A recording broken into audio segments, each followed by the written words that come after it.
Salve galera, como é que vocês estão? Espero que vocês sejam bem, sejam muito bem-vindos a mais um vídeo aqui do canal. Primeiro eu gostaria de agradecer a todos vocês que têm curtido, têm se inscrevido, têm aparecido aí, comentado, engajado os vídeos, muito obrigado. Sem vocês esse canal não existiria. Continuem engajando a gente, continuem comentando, continuem compartilhando para os seus amigos que gostam de anime. Esse aqui não é um trabalho que eu receba, tá? Eu não sou um youtuber que trabalha com isso. Mas eu faço porque eu gosto e tem informações que eu gosto de trazer para vocês. E eu gostaria muito que mais pessoas tivessem acesso a esse tipo de informação. Porque o que a gente faz aqui é trazer informação para vocês do conteúdo nerd, né? Agora vamos ao assunto do vídeo. Imagina que você nasceu em um mundo em que as pessoas nascem com habilidades, né, com magia, né, habilidades com chamados de Gekijutsu, que são aquelas habilidades ali que cada um nasce com elas habilidades, só que você é um ser fora da curva. Quando você nasceu com duas habilidades e duas habilidades herdadas, ou seja, hereditárias. Quem cai, como costumam dizer em japonês, né? São duas habilidades hereditárias. E essas habilidades são tão absurdas que quando você nasceu, você já era considerado o feiticeiro mais forte da sua era. Ou seja, você aos 9 anos ou 10 anos, olha aí na imagem aí, já era o feiticeiro mais absurdo da sua era. Já era o cara mais pica que tinha, mais forte. Isso porque é a descrição da vida de Satoru Gojo. Ele é literalmente o ápice do mundo dos feiticeiros. Em Jujutsu, ele é praticamente imparável. Se ele chegou, tá tudo resolvido. Disse assim que ele nasceu, ele foi notado como um dos feiticeiros mais poderosos da sua era. E conforme ele ia crescendo, aos 9 anos de idade, ele já era o feiticeiro do Jujutsu mais poderoso, embora não tivesse muito treinamento. E aos poucos ele foi aprendendo na escola de feiticeiros a controlar suas habilidades que são hereditárias, como eu disse, são herdadas. Ou seja, são parte da genética do próprio Satoru Gojo. Membros da família dele nascem com essas habilidades. Mas não são todos os membros. Essas habilidades, principalmente a técnica dos 6 olhos, costuma pular algumas gerações. E ele nasceu com duas habilidades muito específicas, que é o Mugen, ou Barreira do Infinito, e a técnica dos 6 olhos, que é vinculada justamente aos olhos dele. Esses olhos deles azulados não são meramente estética, tem poder, energia neles. E essa energia é chamada de técnica dos 6 olhos, que é uma técnica que nasce exclusivamente no clã dele. Mas não pega todos os indivíduos, né? Não é todo mundo que nasce, não. Ele é um dos poucos feiticeiros da geração dele, né, da família dele, que nasceu com essa técnica exclusiva dos 6 olhos. Ela costuma pular gerações. E esses dois poderes, tanto o Mugen, que é chamado de Barreira do Infinito, quanto o poder do Ilimitado, que é a técnica dos 6 olhos, também são hereditários, fazem parte do poder dele. Então, quando eu falo que esse cara, quando chega, ele resolve qualquer problema, ele é a carta coringa do mundo dos feiticeiros, porque ele chegou, ele simplesmente, tá, não interessa o nível do oponente, para ele é sola, ele simplesmente sola, é porque ele tem capacidade para isso, e ele sabe disso. Mas quais são os poderes dele? É isso que eu vou explicar para vocês.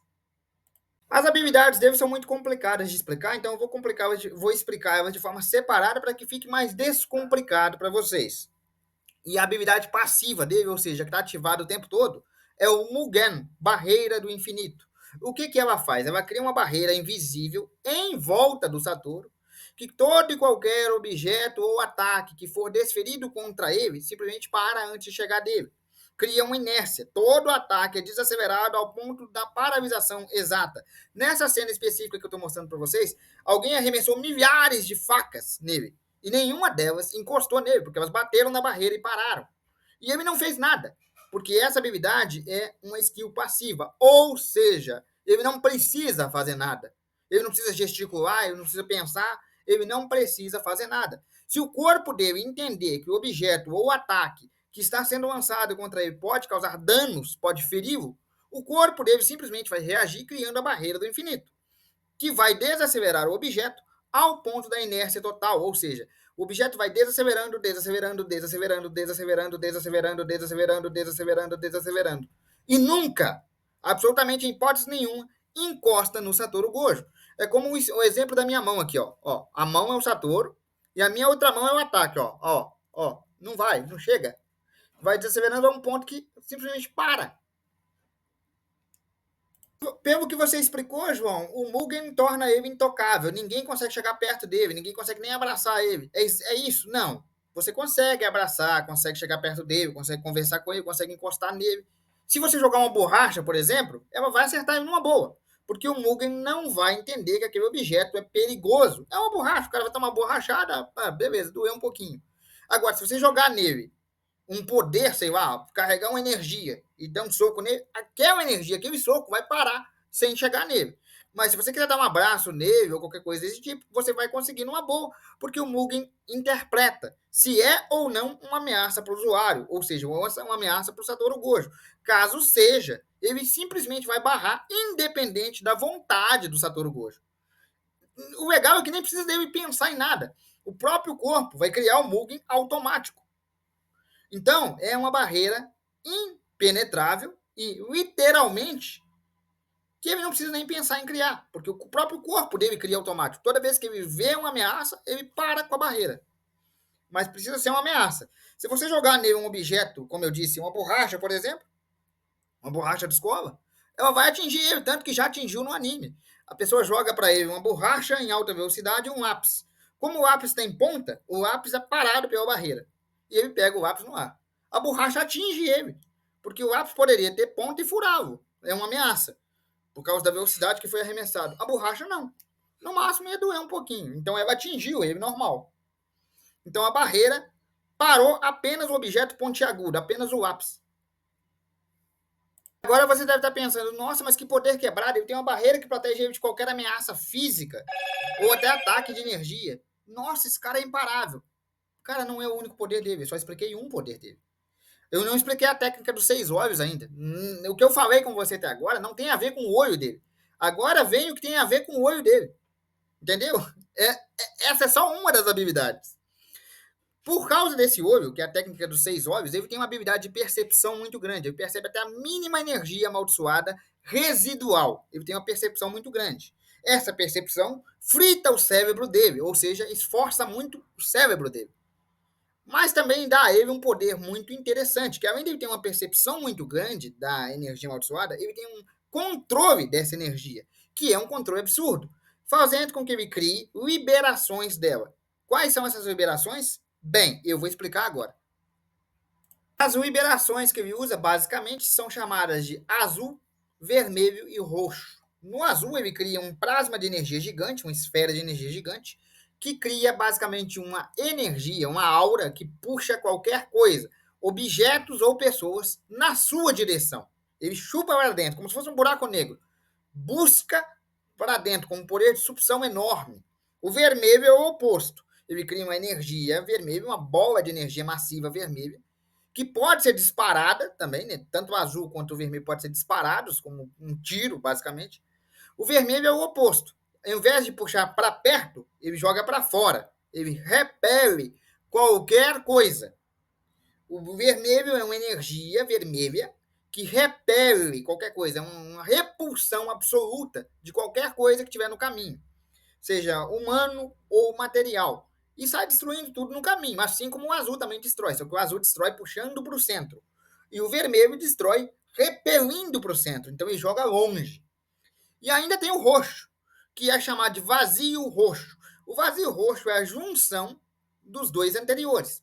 É juntando o vermelho com o azul, você cria roxo. Mas o que é o roxo? O roxo é o completo destruir. É quando você junta a atração universal e a repulsão universal e cria um buraco negro, um buraco de minhoca, que consegue destruir qualquer coisa a nível subatômico. Se qualquer pessoa ou objeto entrar dentro do raio de alcance do vazio roxo, é destruído, mandado para o vazio. Simplesmente não existe. É finish. Ele não é arremessado nem para perto nem para longe. Ele é destruído. Não existe mais matéria. Entendeu qual apelativo isso é? Eu falei anteriormente no vídeo, a técnica inata dos 6 olhos dá a ele a capacidade de ter uma percepção muito alta de qualquer nível de matéria residual de energia amaldiçoada, seja por menor que seja. E energia amaldiçoada é como se fosse o Ki, ou Chakra, dentro do universo de Jujutsu Kaisen, ou seja, é energia. Quanto mais energia amaldiçoada alguém tem, mais poderoso ele é. Então ele consegue detectar até a mínima energia amaldiçoada, ou seja, até o mínimo nível de energia, sutil que seja, os 6 olhos conseguem usar. Só que usar essas técnicas são muito cansativos e os próprios 6 olhos consomem muita energia. Por isso, ele é sempre visto com a venda ou com óculos escuro, porque ele literalmente limita seu campo de visão para descansar o seu cérebro. Com essa venda nos olhos, ele literalmente não consegue enxergar nada com os olhos normalmente, né? Ele está descansando as vistas ali, ele não vê. Mas ele consegue andar normalmente, desviar de prédios, não esbarra em pessoas, ou seja, ele não está cego, ele age como se estivesse vendo. Então, como é que ele está vendo sem de fato ver com os olhos? Sentindo a energia das pessoas à sua volta. Através do seu nível de sensibilidade criado pela técnica dos 6 olhos, ele consegue agir como se ele ainda enxergasse, normalmente mesmo usando uma venda. E isso serve para descansar o cérebro dele, visto que usar os 6 olhos com o vazio roxo, com o ilimitado, é muito cansativo, mesmo porque o Mugen não desativa, então come muito da energia dele ali. E ele não tem muito como concentrar, já que o olho nasceu com ele, e a habilidade dos 6 olhos está nele. Então não tem como ele descansar. Ele coloca essa venda meio que para dar uma tranquilizada no cérebro, olha, dar uma relaxada aí, menos estímulo para você. Só que ele dominou uma técnica muito difícil de dominar, que é a técnica amaldiçoada reversa, que com ela ele consegue curar as lesões do seu cérebro que são causadas pela sua habilidade, tá? Porque ele usa tanto essa habilidade que ela vai lesionando o cérebro ao longo do tempo e efetivamente vai matar o cara, porque ele tem muito poder acumulado e o corpo não aguentaria. Só que ele dominou a técnica de reversão de feitiço, que reverte ferimentos também. Pode, tipo, regenerar seu braço ou, se usado corretamente, pode retorná-lo à vida. Isso tem que ser um cara de feiticeiro, um grau muito poderoso. Mas o Satoru aprendeu essa técnica. Então ele consegue reverter os danos cerebrais causados pela própria habilidade, fazendo com que consiga usufruir da sua habilidade sem nenhum dano. O único inconveniente é o fato de ele ter que andar com a venda por aí para dar uma aliviada para o cérebro, né? Porque é muita carga cerebral, é muita visão que ele tem. Mas basicamente o cara é praticamente imparável. E como se não bastasse isso, ele ainda tem a expansão de domínio, que é o Mugen Infinito, que é a liberação do seu espaço de domínio que permite que ele cause à pessoa uma percepção extrasensorial do que ele tem todo dia. Ou seja, ou seja, vamos explicar isso de uma forma mais sucinta, para ficar mais fácil. Usando a expansão de domínio, que é chamado de ilimitado do vazio, ele cria uma realidade, né, uma área onde a vítima recebe todas as informações simultaneamente. Ou seja, ele faz com que você receba todos os estímulos possíveis em menos de um segundo, em menos de 10 segundo, você passa a perceber tudo. Energia amaldiçoada, passarinho cantando, tudo em câmera lenta, tudo muito rápido. Seu cérebro que não está acostumado frita. E você provavelmente ou vai entrar em coma ou vai morrer. E causa uma paralisia severa, o que dá a ele tempo de te atacar, se for o caso. Mas ele usa essa habilidade constantemente, porque ele tem essas informações constantemente. Por isso que ele usa essa venda. E quando ele usa o poder dele, a expansão de domínio, ele literalmente abrange o que ele sente para que você, ou o seu inimigo, a sua vítima, também sinta. Só que o corpo da gente não está preparado para isso. E o corpo dele só está preparado porque ele usa a reversão de feitiços para meio que burlar ali os danos cerebrais que ele mesmo sofre pela sua habilidade. Então, basicamente, sim, ele é o sujeito mais forte do anime inteiro. E para derrotar esse cara, você tem que dar uma nerfada nele pelo roteiro. Porque criaram um monstro, irmão. Bom, galera, eu vou ficando por aqui. Espero que vocês tenham gostado. Um abraço, fiquem com Deus e até a próxima. A gente volta amanhã com outro vídeo aqui do canal, nesse mesmo horário.